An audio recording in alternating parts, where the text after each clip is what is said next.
Welcome to day 19 of Java series. Topic static keyword. Static is a keyword used to make a variable or method belong to the class instead of an object. మనం static keyword use చేయడం వల్ల ఆ వేరియబుల్ని కానీ మెథడ్ని కానీ ఆబ్జెక్ట్కి కాకుండా క్లాస్కి belong అయినట్టు చేయొచ్చు. Example class demo static string college empty. ఇక్కడ కాలేజ్ అనేది వేరియబుల్, కానీ ఇక్కడ స్టాటిక్ కీవర్డ్ యూస్ చేయడం వల్ల స్టాటిక్ వేరియబుల్. స్టాటిక్ రాసి నెక్స్ట్ ఫ్లవర్ బేసెస్ మధ్యలో ఏ కోడ్ అయితే రాస్తామో అది static block. Static void normal మెథడ్కి ముందు స్టాటిక్ కీవర్డ్ యాడ్ చేసి అది స్టాటిక్ మెథడ్. ఇప్పుడు main method public static void mention బాక్స్లో 2 ఆబ్జెక్ట్స్ క్రియేట్ చేస్తున్నాం.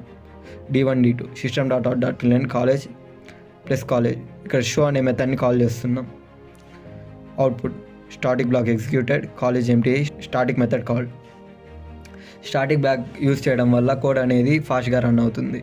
అదే స్టాటిక్ వేరియబుల్ యూస్ చేయడం వల్ల దీన్ని అన్ని ఆబ్జెక్ట్ షేర్ చేసుకోగలుగుతాయి. స్టాటిక్ మెథడ్ యూస్ చేయడం వల్ల మనం ఆబ్జెక్ట్ క్రియేట్ చేయకుండానే ఆ మెథడ్ని కాల్ చేయొచ్చు. ఈ జావా సిరీస్ని మిస్ అవ్వకూడదు అనుకుంటే మన పేజ్ని ఫాలో చేయండి.